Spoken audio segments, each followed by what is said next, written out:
Welcome back to the Real Couchwives podcast, where we overanalyze all things Bravo. Today, we're talking about the M word, Mistresses. It's a word being thrown around a lot of the most recent episodes of Vanderpump Rules. So today we're examining a timeline of what we like to call the real mistresses of Vanderpump Rules. From Scheanna and Lala's early days to what's playing out with Raquel, Oliver, and of course the Scandival, we're breaking it all down.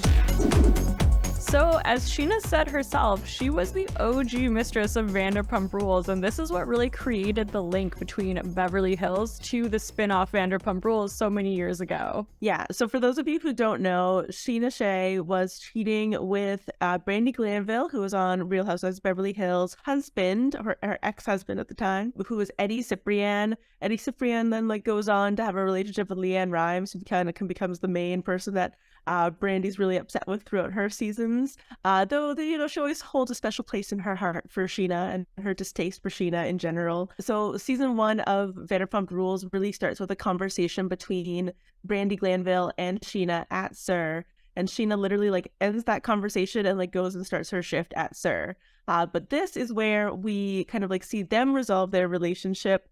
And in doing so, what Stassi decides to do is that she's actually going to continue to hold this grudge for Brandi on her behalf, and really just spend basically all of season 1, if not into other seasons, always going back and calling out Scheanna for having been a mistress, being a cheater, and kind of having participated in this affair, even though Scheanna was fully in a new committed relationship with her boyfriend Shay at the time. So it's a little unfair. Stassi really very much was a very pivotal role of being the mean girl, the villain in that early season of Vanderpump Rules. And so even though Scheanna was technically the mistress and the cheater, she still actually kind of played a little bit of the underdog character, which I think has some interesting links to what we're seeing here with Raquel as well in this most recent season.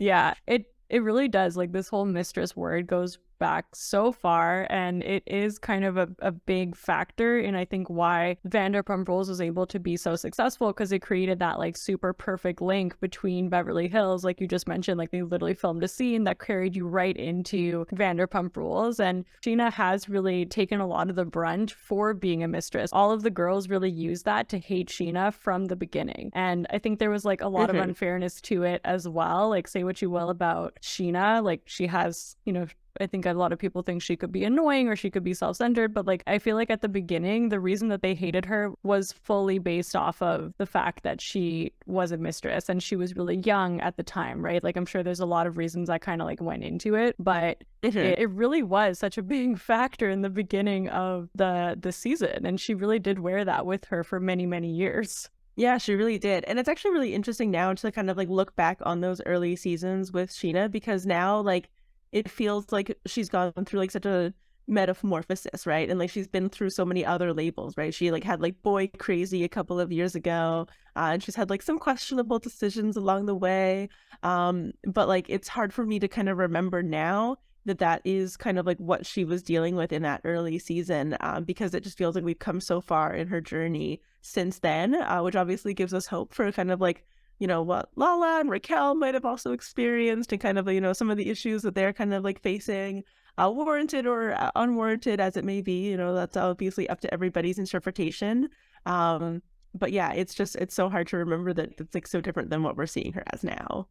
Yeah, I really did forget, I feel how far back the origin of this word really goes in this show, and how much it carries forward, and kind of the undertone of almost everything we see. Yeah.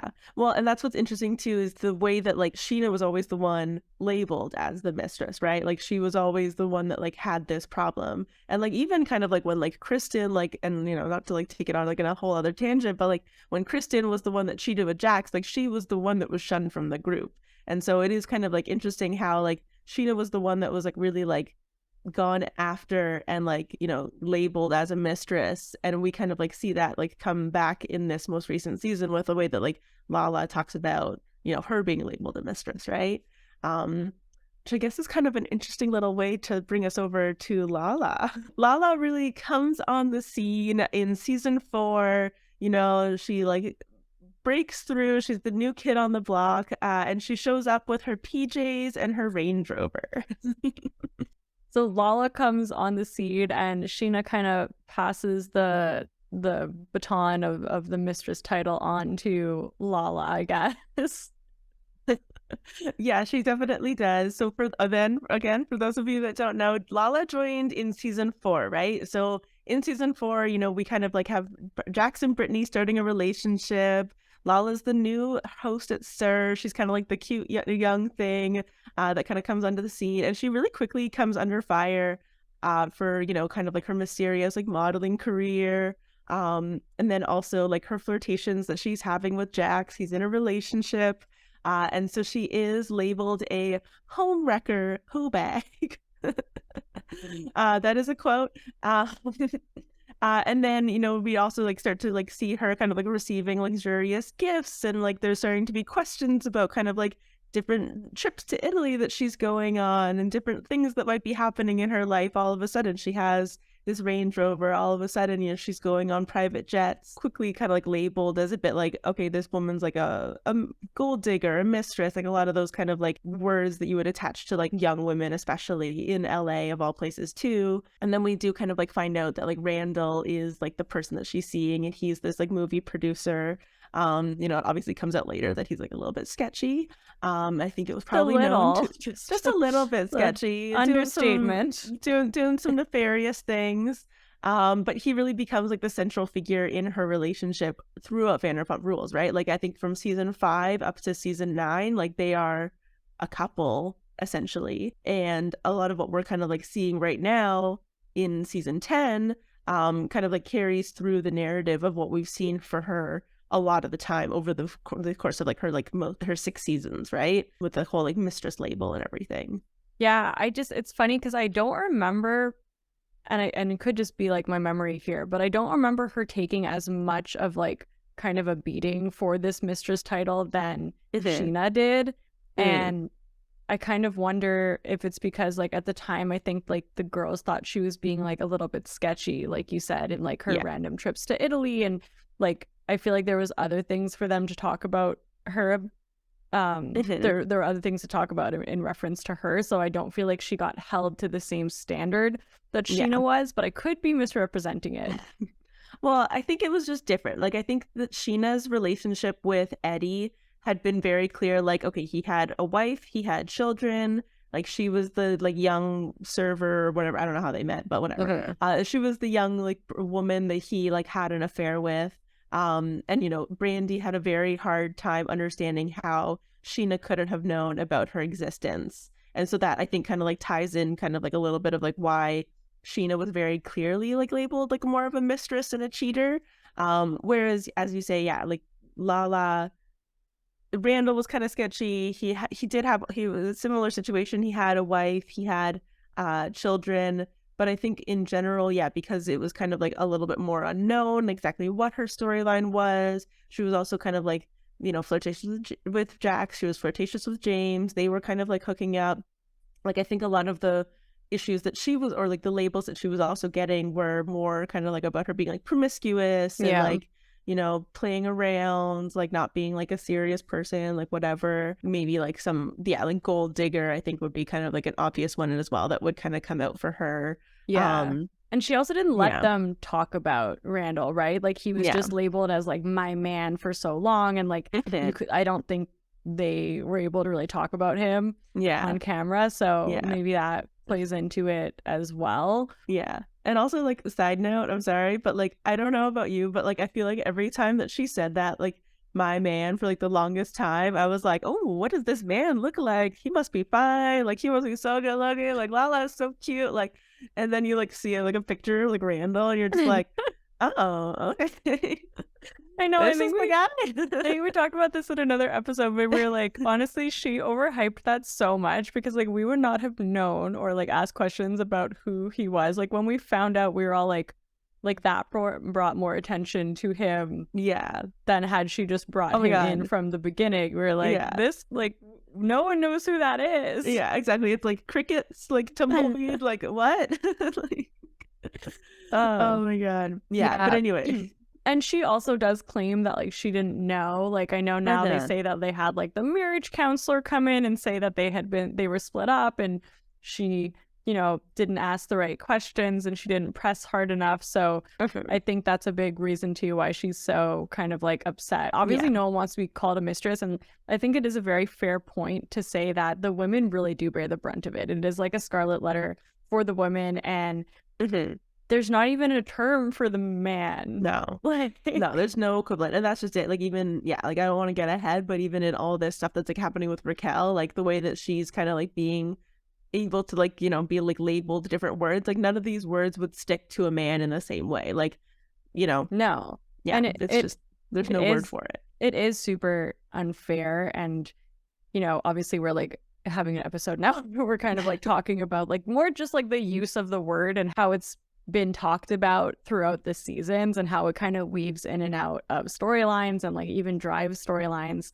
which does kind of bring us to the most recent episodes now, where I feel like it's kind of like being revitalized. Like I feel like we haven't really heard the term in a few seasons, right?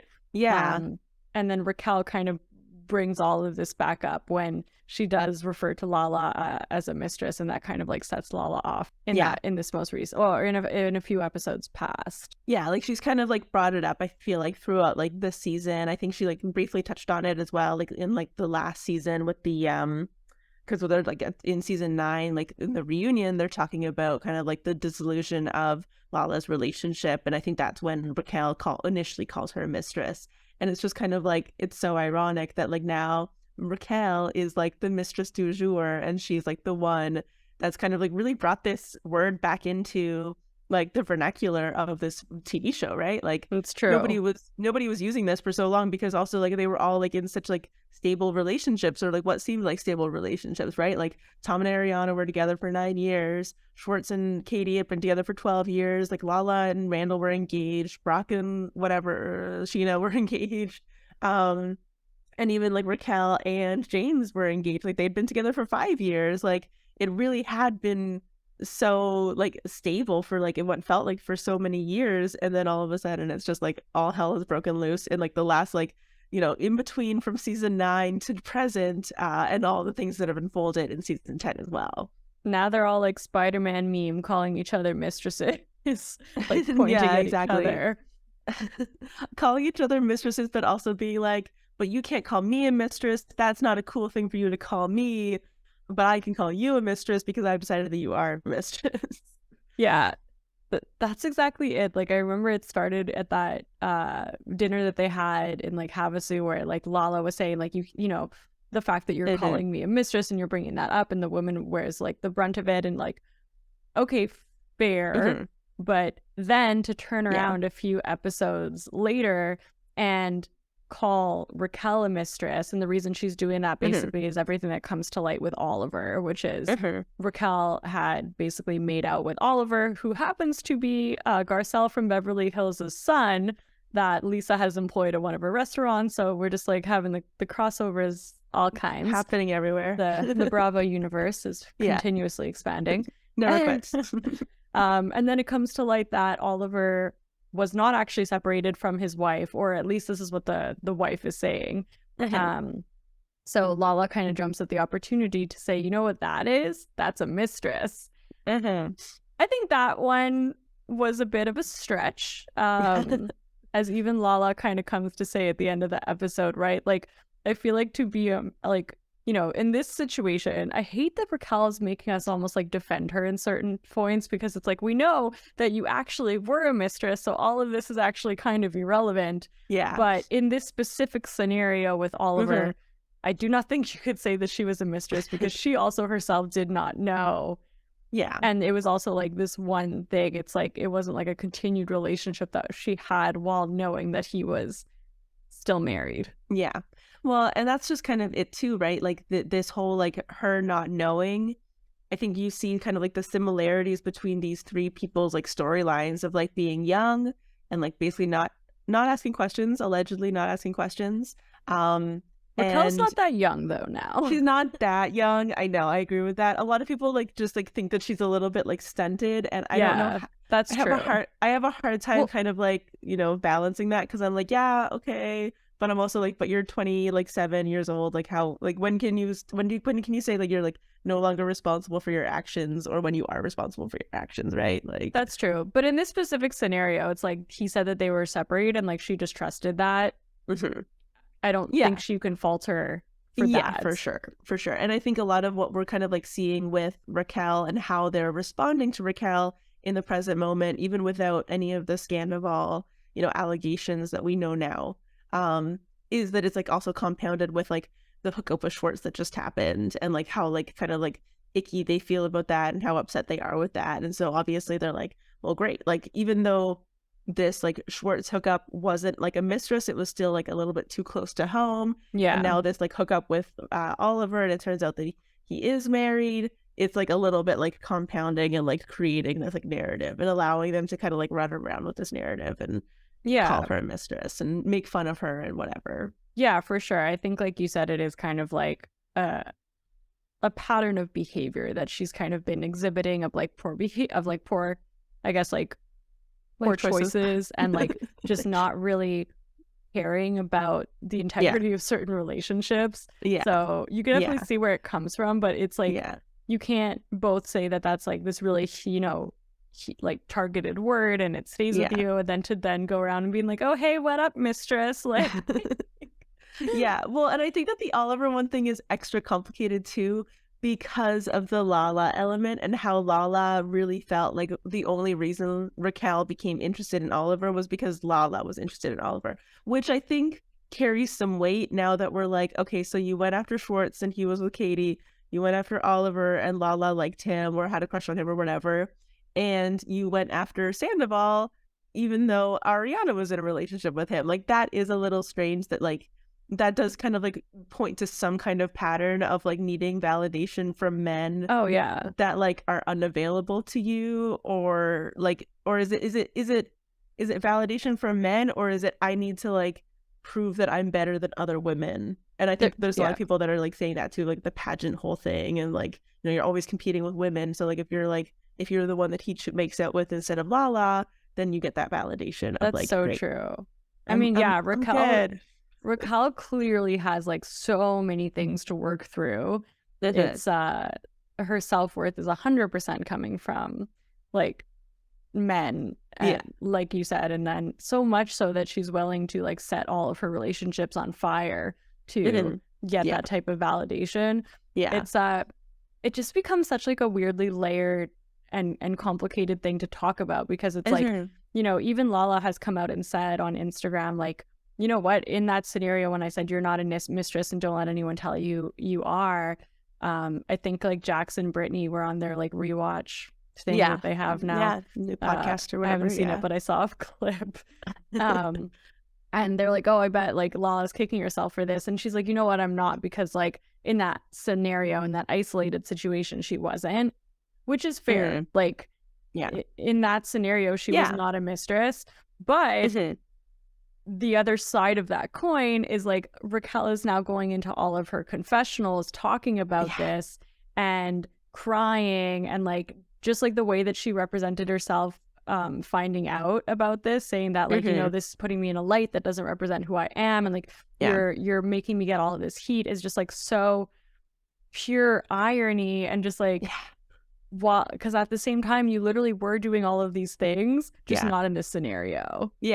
I know. And that's the craziest thing, is that like it's like, so you were experiencing like this hate online, and you were experiencing like kind of like what it was, you were allegedly having this kind of like, I want to say like come to Jesus moment, where you like you see the light, you like understand, you're like, okay, I've seen the error of my ways, I understand now how hard it is to be called a mistress, I see how this was wrong, but I'm also still now actively in this relationship with Sandoval, and like you don't see the parallels between those, like, or do you not? Like that's just what's crazy to me, and like that's what we need to like get to the bottom of it in this. Hopefully we'll be able to get to the bottom of it in this season.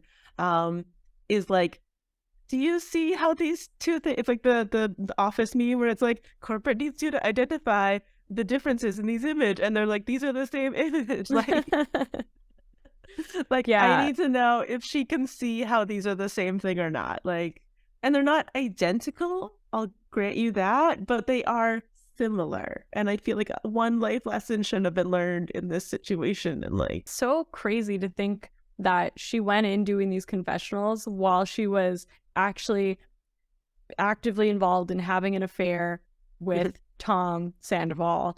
yeah. You know, cheating on Ariana, who was her really good friend at the time. And she still is going into these confessionals trying to play her sob story, Tiny Violin. And like, yeah.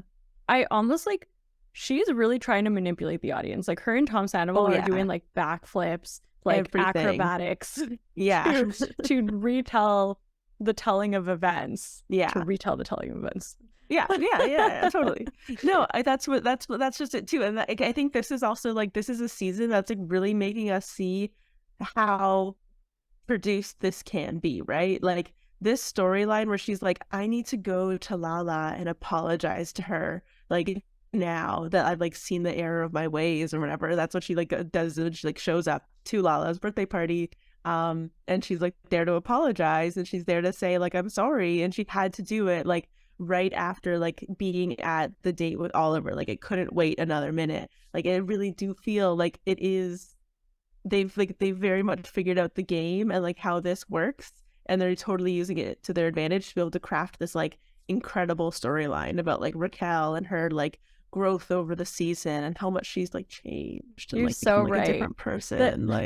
That also makes me think of that conversation that she had with Lala, which like actually did kind of seem like a sweet moment. Would have been a sweet moment, but like you just made me think of something she said, which was like, when she's talking to Lala, she's like, I didn't realize how easily you could be like misled by a man to like think that things are one way when they're really a different way. And it's like, is she even planting seeds that like she was in a vulnerable state with Sandoval? Like, was even that a cover up for the future? I mean, I would want to say no, but I think it's very possible, because I just think it's crazy how much we're seeing Sandoval, and I don't want to like go off topic, but how much we're seeing Sandoval like already start to plant the storyline of him and Ariana breaking up. Oh like, my gosh, it's disgusting. We're witnessing him like being like, hey, look at, she calls me unintelligent, she calls me annoying, like I'm the worst, like she hates me, she makes me feel so bad. Like he's planting that storyline now. 8 months ago. Like, oh yeah, it's crazy. He's doing so much work. 100%. We'll definitely get into that in another episode, because I am like so heated about what he is trying to do. But Raquel's doing it too. Like even like with the Schwartz thing, she's really putting it on like Schwartz. Like, oh, I would date Schwartz, but like Schwartz doesn't like me, and I'm not going to be a Debbie Desperado or whatever. I know a lot of people were saying too at the beginning that her confessionals seem really forced and fake. And and now knowing everything that we do know, like it 100% is like she's literally creating a story that never happened. It's pretty crazy. It really blows your mind, doesn't it? And like putting all of kind of the onus on Schwartz. But it does kind of make me think of the really cringeworthy and like perplexing scene of Sandoval and Schwartz and Lisa and Raquel, where Sandoval is just acting like completely erratic, and we'll talk about it another time. But you know, Raquel is also taking the brunt of this makeout with Schwartz, which kind of like circles us all the way back to the whole Mistress idea that like the women always do kind of get more of the heat, when if anything the heat should be equal, or if not more, usually probably on the man, especially if the man's actually no, always should be more on the man when he's the one in the relationship, like he's the one who owes more. And Lisa even points it out, she's like, because like Schwartz is just sitting there laughing, and she's like, why don't you take accountability? Like why is she getting all of this heat? I know, that's always been this like super annoying thing about all of this, is that like he just continues to get off scot-free like time and time again. And for the most part, I think Sandoval has also gotten off scot-free for like a lot of the stuff that he did to Kristen, a lot of the stuff that he's doing to Ariana. Like I think that, you know, these people just like operate in this world where like they are the status quo, and so like it's totally fine that they get to cheat on people. And even Oliver, like, you know, he gets to apologize in this episode and be like, you know, I'm sorry. And she's like, but I'm the one that's getting bashed online. Like, he's not the one that like people are like writing like comments about, I guess, right? Like she, and granted, like also she's the famous one, so that might also kind of like explain that a little bit more. But yeah, it's just so weird how, yeah, here we are. We've done an entire like podcast about mistresses, and the people that we talked about are the women that are the Yeah. mistresses, and not none of the men that are the Mister is whatever that would be. Mr. Mistress. Mr. Mistress. Yeah. But yeah, let us know what you guys think, and be sure to like and subscribe if you haven't already. And yeah, let us know your thoughts on the Mistresses, the whole deal that's happening in, you know, the world of Vanderpump Rules right now. If you think that Lala's being a little bit of a hypocrite too, or if that's just us, we'd love to know your thoughts. Yay.